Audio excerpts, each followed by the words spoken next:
Вы смотрите новости Татарстана, в студии Алексей Калиничев. Здравствуйте, и вот о чем пойдет речь в этом выпуске. В ковид-госпиталях сокращаются койки, а детям на елках пригодятся маски. Сегодня уже на 50-й неделе мы отмечаем снижение почти на 40%.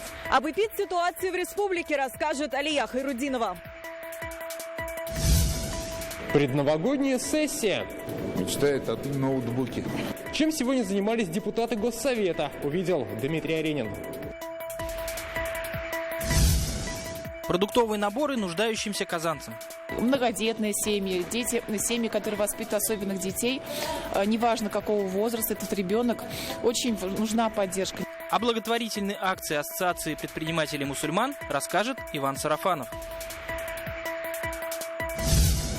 5 метров в высоту и больше 20 метров в длину, и все это из соломы. Новым годом веришь, какие чудеса. Вот смотря на этот игры, мы думаем, будущий год будет прекрасным. Самый большой символ следующего года – тигр в тюлечах. Как его сделали, расскажет Вероника Гайнудинова.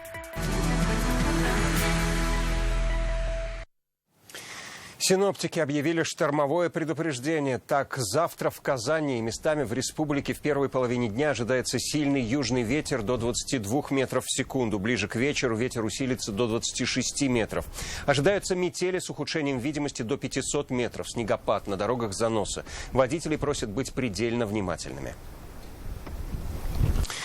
В Татарстане сокращают койки в ковид-госпиталях. Количество случаев заболевания гриппом на 30% превышает эпидпорог. Распространение штамма омикрон Роспотребнадзор предупреждает уже на границах. Об этом сегодня сообщила Любовь Авдонина. Сейчас в Татарстане ситуация с ковид стабилизировалась. Это результат введенных вовремя ограничений и вакцинации. Только за последние 2 месяца привились более 1,5 миллиона человек. Впереди новогодние каникулы. Специалисты призывают оставаться бдительными и не пренебрегать мерами защиты, чтобы не усугублять ситуацию. Где продолжит работать ковид-госпитали, придет ли в Татарстан омикрон и где продолжат работать пункты вакцинации, узнала Алия Хайрудинова. Сегодня уже на 50-й неделе мы отмечаем снижение почти на 40%. Сегодня в Татарстане зарегистрировано 97 новых случаев ковид. Месяц назад цифра была в 2,5 раза больше. Республика приближается к коллективному иммунитету. Сегодня от коронавируса привились 2 миллиона 275 тысяч жителей. Это почти 75% от взрослого населения. 50% из этого количества вакцинированных вакцинированы в рамках постановление об обязательной вакцинации. То есть почти 1 150 000 было вакцинировано за 2 месяца после того, как было введено в действие постановление главного государственного санитарного врача по Республике Татарстан. Вакцинация и введение ограничительных мер смогли остановить дальнейший рост заболеваемости коронавирусом, говорят специалисты. Также продолжаются проверки объектов торговли и общепита. Из 208 нарушений, выявленных в 26 из них, составлено 36 протоколов. В зимние каникулы в республике начнут работу пришкольные и загородные лагеря. В них отдохнут порядка 10 тысяч детей. А вот на елках новых ограничений не будет. В силе прошлогодние. Приглашенные однозначно в масках. Если это в объеме одной группы, одного класса, то для деток маски здесь не требуется. То есть мы здесь не настаиваем. Вот. Если это какое-то мероприятие крупное, например, в ДК, то есть это тоже 70% наполняемость, это рассадка, это масочный режим. Сейчас специалистов больше волнует уровень заболеваемости гриппом. Он на 30% выше эпидпорога. В Татарстане 272 случая заболевания гриппом, из них 118 за последнюю неделю. При этом вакцинация от гриппа завершилась. Прививку сделали 26% населения. Так, плановая медицинская помощь оказывается по мере необходимости. А ковид-госпитали сокращают койки и возвращаются в прежний ритм работы. Мы считаем, что особенно перед новогодними праздниками мы должны обладать достаточным количеством свободного коечного фонда, чтобы в период этих новогодних праздников у нас была какая-то возможность быстрой реакции на потенциальные изменения окружающей среды в части эпидситуации. 30% коечного фонда от раскрытых коек свободно. Для нас это вполне устраивающая цифра. Все на случай новой волны, спровоцированной штаммом омикрон. Сейчас Роспотребнадзор проверяет все воздушные суда, которые прилетают из неблагополучных стран. Мероприятия все те же самые. То есть ничего ничего дополнительного здесь вводиться не будет. И на сегодня уже есть данные, есть уже исследования, что все-таки вакцинация, она против омикрона также действует. Опять-таки мы здесь уходим на то, чтобы повторно вакцинироваться для поддержания уровня, чтобы все-таки защита у организма, она сегодня была. Сейчас повторно привились более 126 тысяч татарстанцев, а группа врачей из нашей страны продолжает изучать омикрон в Южноафриканской республике. После будут получены более точные данные о штамме и разработаны точечные методы борьбы. Алия Хайрудинова, Адель Мендубаев, ТНВ, Казань. В Татарстане коронавирусом за последние сутки заболели 97 человек. Причиной 4 летальных исходов признан ковид. 48 человек попали в госпитали, сообщает республиканский штаб. Вирус чаще всего поражает жителей Казани, Набережных Челнов, Нижнекамска. Много заболевших в Зеленодольском районе.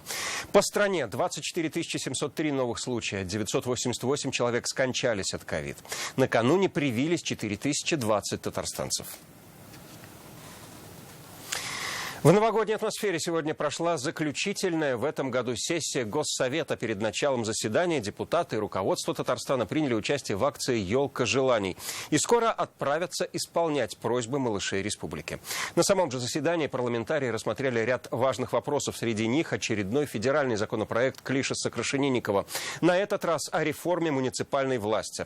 Как на него отреагировали в республике? Обо всем по порядку. Дмитрий Аренин. Традиционно перед Новым годом в холле Госсовета появляется елка, где на ветках открытки с желаниями детей. Одним из первых у елки желаний президент республики Рустам Минниханов решил исполнить мечты сразу 3 детей. Девочке подарит ноутбук, мальчику устроит экскурсию на завод пеноблоков, еще одному малышу разрешит покататься на танке. Сейчас посмотрим, что мы дадим. Фарид Мухаммедшин подарит мальчику из Спасского района гавайскую гитару. Музыкальный инструмент. Алексей Песошин подарит ребенку ноутбук. Мечтает о ноутбуке. С поощрений для взрослых началось само заседание парламента. По предложению Рустама Минниханова депутаты утвердили новую республиканскую госнаграду «Родительская доблесть». Данной медалью награждаются родители, усыновители, которые воспитывают или воспитали 7 и более детей. Уважаемые депутаты, приглашенные участники сегодняшнего заседания. Депутаты Госсовета сегодня концептуально поддержали федеральный законопроект Клишеса-Сокрашенинникова о реформе системы местного самоуправления. Основное изменение – упразднить городские и сельские поселения. Систему предлагают сделать одноуровневой. В нее войдут только городские и муниципальные округа. Двухуровневая система муниципалитета в мире нигде нет. Это абсурд. Другое дело, понятно, все это потребует каких-то действий. Но у нас была очень хорошая система. Я еще главой работал, когда наш президент назначал там, и вся эта система работала.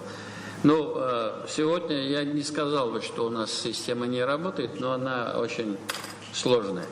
Поэтому предложение в целом за основу надо принять. Изучением законопроекта и разработкой поправок займется рабочая группа. В нее войдут не только татарстанские парламентарии, но и широкий круг экспертов. Сегодня действует эффективная, оправданная на практике, созданная под руководством первого президента Республики Татарстан Ментимира Шариповича Шаймиева, укрепленная и развивающаяся действующим президентом нашей республики Рустамом Нургалиевичем Миннихановым система и структура местного самоуправления. Поэтому мы считаем, что опыт Татарстана может и должен быть учтен при рассмотрении поправок к данному закону. Мы активно будем просить всех депутатов, и не только депутатов Рустама Нургалиевича, и правительства, и Совет местного самоуправления, Экзамсамат, и другие общественные наши организации. Мы создадим или республиканскую, или парламентскую такую большую рабочую группу. Депутаты Госсовета сегодня законодательно утвердили границу между Татарстаном и Оренбургской областью. Все эти спорные вопросы решаем, поэтому тоже, во-первых, молодцы Минзем, эту тему взяли и приводят в порядок. Сегодня депутатам представили информацию о работе в этом году мировых судей республики. Как отметил Ильгиз Гилазов, на один участок приходится более 300 дел. Из загруженности представители Фемиды увольняются. На качестве не отражается это в целом? На качестве не отражается, но вот вы обратили внимание, что 900 жалоб поступило, это практически эта цифра за 2 года. Жалобы как раз они и связаны с тем, что люди не могут, в соответствии с законом положено, после вынесения, допустим, исполнительный лист вовремя выписать. Мы хотели получить от вас информацию в следующий раз или в ближайшее время. Это только в Татарстане или в целом в других субъектах Российской Федерации? Если это так, то мы должны иметь возможность обратиться в федеральный уровень, еще раз рассмотреть при распределении бюджетных средств нашей республики. Люди идут, как в последнюю инстанцию, к мировому судье. Итоги работы самого Госсовета в этом году подвел Фарид Мухаммедшин. Парламент рассмотрел более 200 вопросов. Среди наиболее важных – поправки к федеральным законам об обороте оружия, наркотиков и деструктивной информации. Также Госдума поддержала 5 татарстанских поправок к закону о публичной власти. Я хочу вас поблагодарить за принципиальность, смелость. И когда мы с вами единодушно 100% проголосовали за то, что мы не можем поддержать этот законопроект в представленной редакции, федеральный законодатель тоже начал более серьезно относиться к этому законопроекту. И вот наши поправки, часть из наших поправок были услышаны. Очень положительно оцениваю активную работу депутата Прокофьева, которого мы с вами делегировали. Он смело и, самое главное, подготовленно и аргументированно защищал с нами наши позиции, когда отстаивал интересы субъектов Российской Федерации. И я думаю, многих заинтересовала эта личность не только как коммуниста, как КПРФ представителя, но и как татарстанского представителя от нашей республики. Работа Госсовета сегодня также завершилась у новогодней елки. Женщины-депутаты из объединения «Мархамат Милосердия» по благотворительной акции вручили подарки детским больницам. Дмитрий Айринин, Рамзиль Гарипов, ТНВ, Казань. 100 километров отремонтированных дорог, больше 400 обновленных дворов, 10 новых детсадов и школы, еще начало строительства грандиозных проектов второй ветки метро, Вознесенского тракта и дороги-дублера Горьковского шоссе. Сегодня итоги года подвела столица. Ильсур Метшин встретился с журналистами и рассказал, каким был 2021 для города и что год грядущий нам готовит. Добрый день, уважаемые коллеги. На встречу с журналистами Казани Ильсур Метшин пришел сразу после поздравления молодых стипендиатов. Диалог с журналистами получился серьезный. Широкий спектр проблемных вопросов, о которых в СМИ говорят почти ежедневно. Какую часть проблем получится решить нам здесь, да? На какой объем средств может рассчитывать Казань? Изношенные на 65% канализационные и водопроводные сети – один из первых вопросов мэру. Накануне стало известно, Татарстан на строительство и реконструкцию сетей получит из Российского фонда ЖКХ 12 миллиардов рублей. Деньги в столицу пойдут на строительство новых коммуникаций. Эти деньги будут на новые сети узла Лаишевского. Расширение идет в сторону УСАД, аэропорта. Основная часть уйдет туда. То есть не на решение старых проблем. Это на новое строительство уйдет. Но тоже это очень важно, очень нужно, потому что у водоканала своих ресурсов таких нет.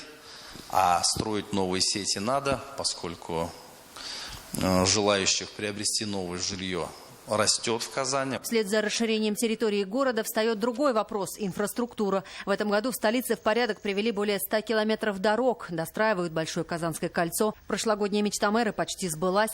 Взялись и за глобальные проекты. Вознесенский тракт. В генплане он был еще полвека назад. И дорога-дублер Горьковского шоссе. Строительство первые 6 километров завершили до храма всех религий. Дублер Горьковского шоссе. И начинаем проектирование до М7. Это такие, эпохальные, просто такие штанги неподъемные. Если бы мне когда-то на заре, после тысячелетия, когда я начинал работать, сказал, что мы к этому приступим, но это тяжело было бы в это поверить. Спасибо федеральным проектам. Национальные безопасные качественные дороги. Несмотря на пандемийное время, ни один социальный проект в столице не свернули. В этом году открыли 2 школы, 8 детских садов. По республиканским программам отремонтировали больше 400 дворов и почти 300 жилых домов. Строится и вторая ветка метро. Цены скакнули, просто в космос улетели. Тем не менее, мы все эти программы выполнили. Огромные слова благодарности прежде всего трудолюбивым нашим жителям, нашим казанцам. Их труд и есть венец и фундамент всего того, что мы видим, все преобразования в Казани.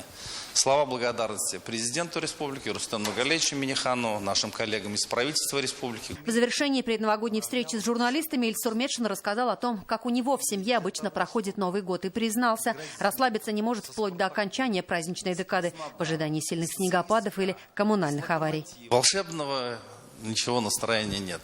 Завершился год. Аллах шукр, помолился, чтобы следующий год был спокойным, благополучным, чтобы живы-здоровы. Юлия Гоголева, Марат Зайдуллин, ТНВ, Казань. За этот год в РКБ обратились 95 тысяч человек. Половина из них лечились в стационаре. Врачи провели 31 тысячу операций. Здесь появились на свет 7,5 тысяч младенцев. Об этом сегодня журналистам рассказал главный врач клиники Рафаэль Шавалиев. РКБ начала применять моноклональные антитела. Это ускорило выздоровление ковид-больных. В этом году в стенах клиники врачи 27 раз пересадили печень. Это третий показатель после Москвы и Санкт-Петербурга. Пока главная проблема – уберечь персонал от профессионального выгорания, говорит Рафаэль Шавалиев. С медиками постоянно работают психологи. 2022 в Татарстане объявлен годом цифровизации. Так, в РКБ одной из приоритетных задач станет развитие телемедицины. Мы надеемся, что та перегрузка, которая есть у медицинского персонала, на самом деле имеет место быть.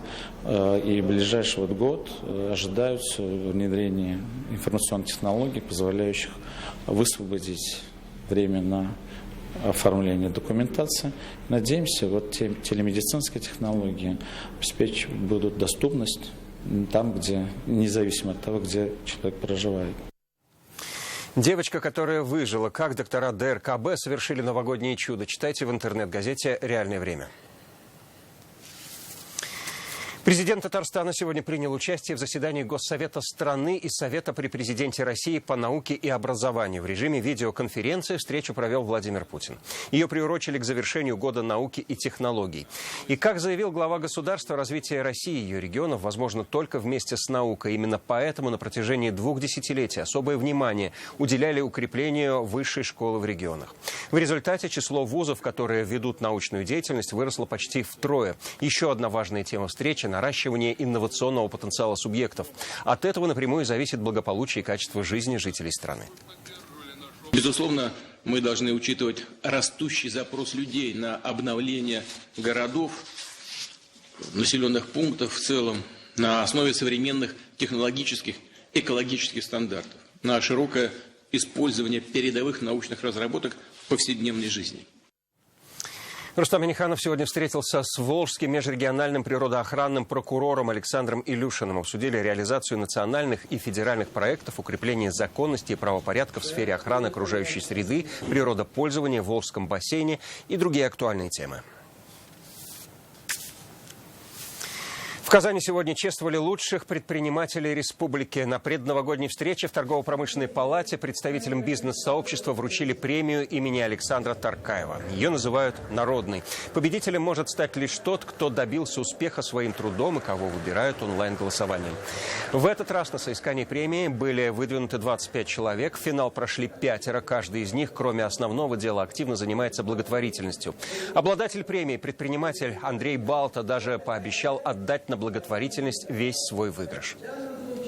Все деньги, которые в случае, если моей победы я получу от этой премии, они пойдут, опять же, на благотворительность. Поэтому я считаю, что это такая получилась командная работа всех тех людей, которые за меня голосовали. Это их вклад в какую-то благотворительную деятельность. Даже в Коране написано, что 1/40 отдай, да, то есть работал, отдай. Мы как-то нас к этому приучили, наверное, родители с детства, то есть мы этим занимаемся.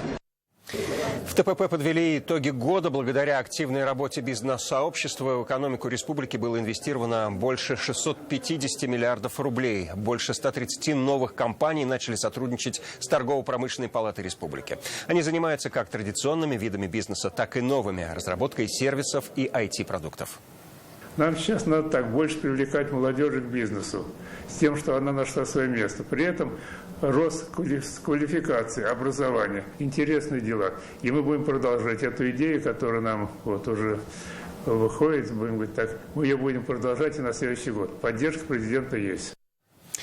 Мед, собранный мамами, в каждом подарке. Сегодня в Казани прошла последняя в этом году благотворительная акция «Помощь деревням». Нуждающимся дарили пакеты с продуктовыми наборами. Организаторы, мусульмане-предприниматели уверены, что нужда и помощь не имеют ни национальности, ни вероисповедания. В этом убедился Иван Сарафанов. Апанаевская мечеть Казани. Сегодня здесь и прихожане, и обычные казанцы. Пришли, чтобы получить продуктовый набор. Он для нуждающихся.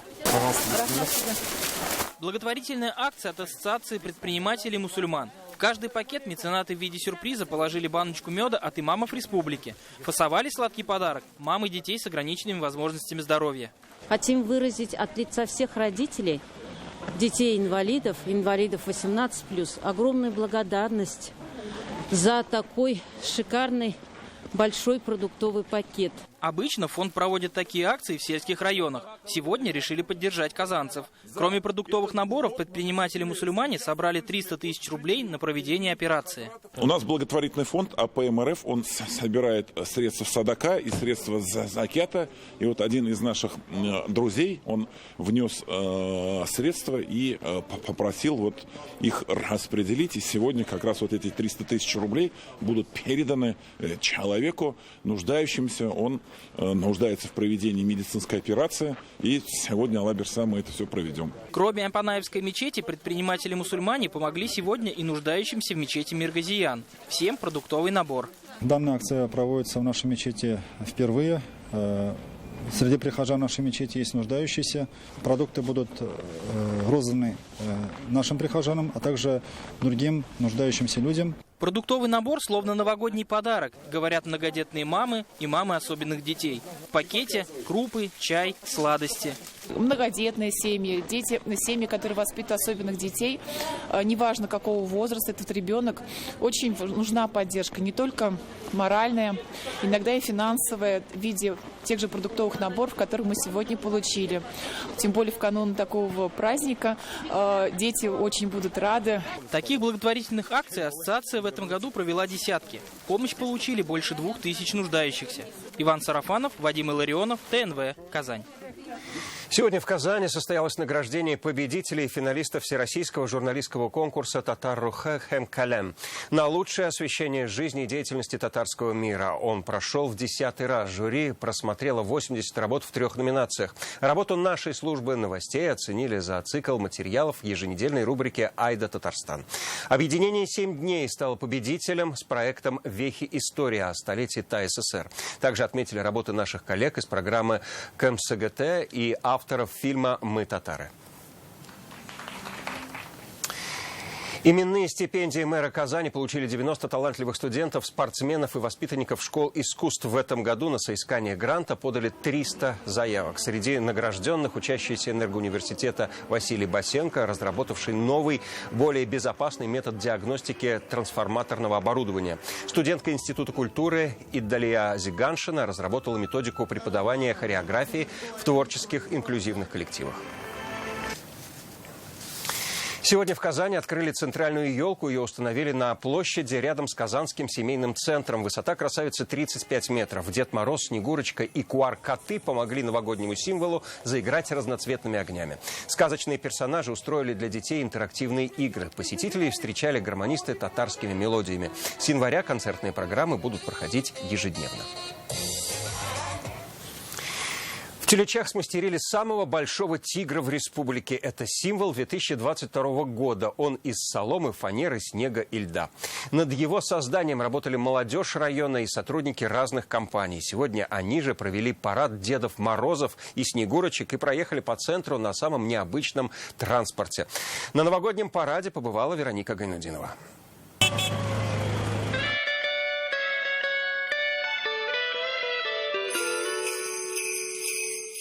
Деды Морозы за рулем мини-трактора, на снегоходе, квадроцикле, в санях и на лошадях. Тут уже все зависит от фантазии участников. Это парад зимних волшебников. Рядом Снегурочки, тут и елочка под рукой. И куда же без символа следующего года – тигра. Несмотря на то, что на улице холодно, мы не мерзнем. Пришли поднимать всем настроение и себе тоже, конечно. С наступающим. Было бы приятно всем. Вышли на Новый год. чтобы поздравить всех. Такой парад Дедов Морозов и Снегурочек в Тюлечах устраивают уже 3-й год. Сегодня было холодно, но мороз их не испугал. Правда, не всех. Снеговик, чтобы не замерзнуть, начал танцевать. Не смог пропустить такой праздник. Сегодня должен был быть на смене, но поменялся с коллегой, и вот я на параде. Благодаря празднику новогоднего настроения стало еще больше. Наш район уже весь украсили.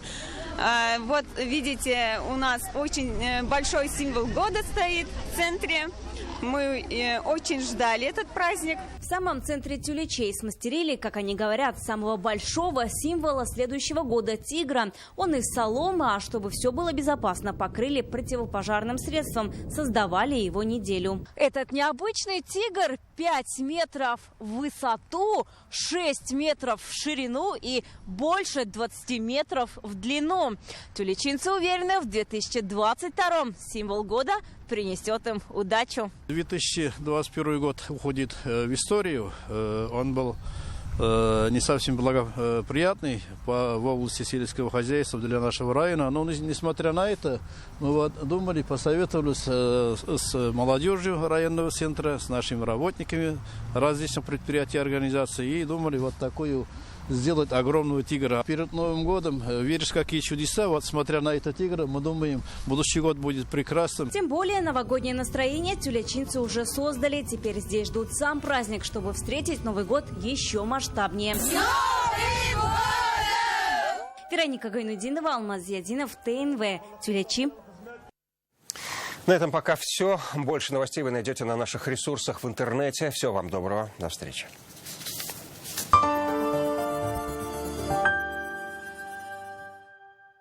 Срочно нужны деньги?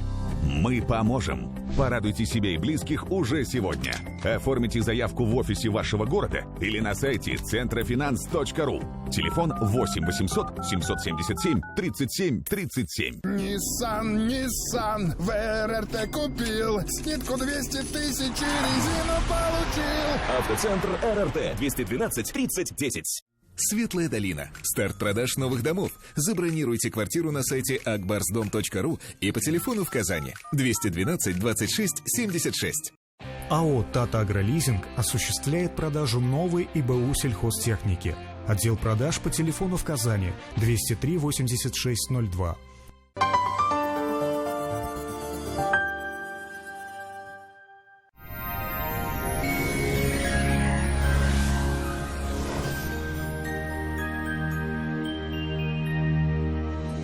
Здравствуйте! В предстоящие сутки ожидается изменение синоптической ситуации. Морозы отступают, ветер усилится, ожидаются метели.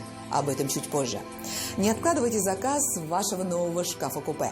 Закажите ее в рассрочку в Данил Мастер. Только до конца декабря. Доставка, подъем и установка бесплатно.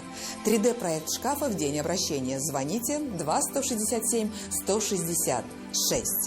По данным сервиса Яндекс.Погода, в субботу на юго-востоке в Бугульме, Вавлах-Азнакаево небо вновь затянет облаками. Ожидаются обильные снегопады, потеплеет. Если ночью минус 22, то днем уже минус 12. Станет теплее в Нижнекамске, Набережных Челнах и Елабуге. Пройдет снег, местами метель. Ветер будет порывистым. Снежный циклон в Агрызе, Менделеевске, Актаныши. Температура повысится. Днем 10 градусов со знаком минус. В Арске, в Кукмаре, Балтаси облачная погода. В этих районах также потеплеет, пройдет снег, местами метель. В Болгаре, Држаном, Буинске еще теплее. Тут всего минус 4. Ожидаются снегопады, метели. Будьте осторожны на дорогах. Влияние активного циклона в Чистополе, в Альметьевске, Мамадыше. Температура также повысится. Пройдет снег, местами сильный. В воскресенье осадков станет меньше, ветер стихнет, установится умеренно морозная погода. Гиделикс, капли и сироп от кашля с экстрактом листьев плюща. Можно принимать всей семьей. Гиделикс облегчает откашливание, оказывает спазмолитическое действие. Сироп подходит детям с рождения, не содержит спирта и сахара. Кто это у нас соберет все лайки? А вот кашель не наша история. Гиделикс с натуральным экстрактом листьев плюща можно принимать даже самым маленьким. Кашля больше не боюсь. Гиделиксом я лечусь. Санчи – сокровище китайской традиционной медицины. Дает энергию, укрепляет иммунитет, повышает качество сна, улучшает самочувствие, способствует снятию усталости. Санчи – источник энергии и долголетия. В аптеках Farmland с 20 по 30 декабря 2021 года скидка 20%. О погоде в столице. В Казани ожидается облачная погода. Пройдет снег, местами метели.